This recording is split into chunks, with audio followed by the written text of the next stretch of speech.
So some quick hitters. Nick Chubb wants to re-sign with the Browns in the offseason. So I told you they were all liars saying he was going to go somewhere else. They were saying he was going to go to Kansas City. So how's that going to work out? Exactly. Shut up.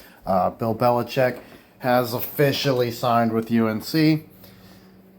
Coach has mixed feelings. The only reason he's not upset is he feels like it's a bluff. First of all, he doesn't believe that he's actually going to stay at UNC. He's acting like he would never possibly bail on them. But this is the same guy that ditched the New York Jets in a single day, like at his very first press conference, right? And the Browns haven't even done any firing yet. I think if they call Bill Belichick's name, he's going to rise to the occasion. Reasons for this. So there is like a connection. His dad, Steve, was a scout for the Tar Heels. Guess what? His dad, Steve, was also personal buddies with Paul Brown. So I think the Browns' connection's a little deeper there. He was about to pass Don Shula. Okay?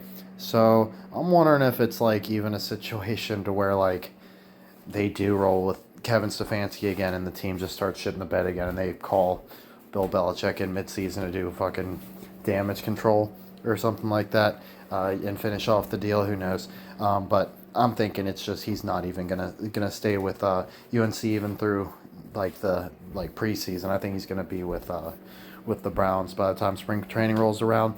I think the tell is he kept the interim head coach Freddie Kitchens, former Browns head coach. So him and former Browns head coach are currently on UNC. If Bill were to step away, it goes right back to the head coach they had there anyways, who, puts him in a good spot, like, hey, I'll, do your buddy a favor, basically. The Don Shula thing, so he was about to pass. He's 15 wins shy. So, like, if Bill Belichick gets on with the Browns, and he's, like, the Browns head coach going forward, there's no way he's not passing Shula. But, like, does Shula still have to be the winningest coach of all time when the Dolphins win? I don't see really any problem with Belichick passing that number. Personally, records get broken all the time. I think it's interesting that Don Shula passed away. We should definitely keep that in mind when thinking about Bob Knight and the Hoosiers. Of course, we know the Dolphins aren't winning for like 20 years, right?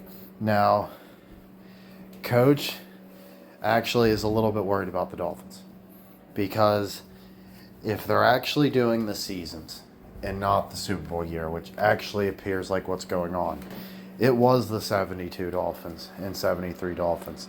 2047 only makes sense if they're counting that as the 2074 Super Bowl, which it does seem to be the case, but if it's not, that means our Dolphins are only 2 years out, right? So we got to keep an eye on what's going on there. Obviously, we know as soon as we get past that 2-year window, if it doesn't hit then, it's like, okay, so we're actually good for the 2047. But Coach actually has to keep a little closer eye on the Dolphins than he expected just for that reason.